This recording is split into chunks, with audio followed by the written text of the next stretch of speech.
This is the book Testimonies on Sexual Behavior, Adultery, and Divorce, written by Ellen G. White. From the book's foreword come the following paragraphs. When this compilation was produced, it was not intended for general circulation. It was designed to assist church administrators and other ministers in their efforts to maintain high moral standards in the church, balancing mercy with justice in dealing with members involved in questionable or immoral conduct. However, the book has proved so helpful, and the demand for it so widespread, that it is now being made generally available as part of the Christian Home Library series. Readers will note that many of the letters in this volume were addressed to errant ministerial laborers. Since Ellen White corresponded largely with ministers and other gospel workers, this should come as no surprise. However, in spite of the faults and sins of those to whom she wrote, Ellen White had great confidence in the ministry of the Seventh-day Adventist Church. At the age of 85, she sent 2 messages to be read to the General Conference session in 1913. In the first message, she assured the delegates, "While I still feel the deepest anxiety over the attitude that some are taking toward important measures connected with the development of the cause of God in the earth, yet I have strong faith in the workers throughout the field, and believe that as they meet together and humble themselves before the Lord, and consecrate themselves anew to His service, that they will be enabled to do His will." In her second and final message to the conference, Ellen White declared, "When in the night season I am unable to sleep, I lift my heart in prayer to God, and He strengthens me and gives me the assurance that He is with His ministering servants in the home field and in distant lands. I am encouraged and blessed as I realize that the God of Israel is still guiding His people, and that He will continue to be with them, even to the end."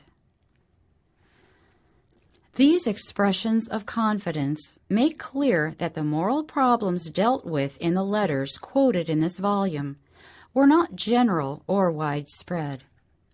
Nevertheless, since contemporary moral problems are similar to those of past decades, we believe that many letters written by Ellen White a century ago, certain warnings and appeals that need to be heard today. Concerning the use of her letters, Ellen White said, "I am endeavoring by the help of God to write letters that will be of a help, not merely to those to whom they are addressed, but to many others who need them." The present compilation is not designed to serve as a manual of rules for dealing with immorality, infidelity, or unscriptural divorce and remarriage. No manual could cover every possible moral irregularity.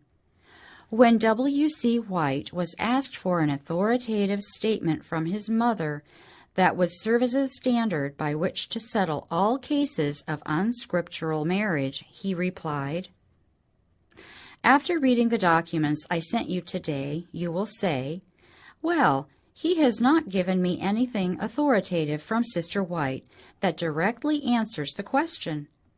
But I think you will see from what I am sending you that it was Sister White's intention that there should not go forth from her pen anything that could be used as a law or a rule dealing with these questions of marriage, divorce, remarriage, and adultery." She felt that the different cases where the devil had led men into serious entanglements were so varied and so serious that should she write anything that could be considered as a rule for settling such cases, it would be misunderstood and misused. We concur fully with Ellen White's view. Moral problems are complex. No 2 situations are exactly alike.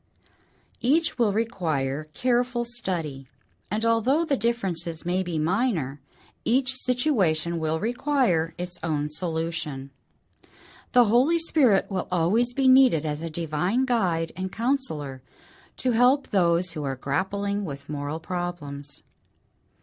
All given names in this book are genuine, but in the various problem cases cited, letters of the alphabet have been substituted for the surnames.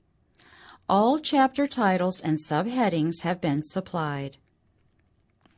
It is our hope and prayer that in the hands of an ever-learning and truly caring church, the materials in this compilation will contribute to the elevation of moral standards in the church, and at the same time provide comfort, encouragement, and hope for those whose complex moral problems seem beyond human solution.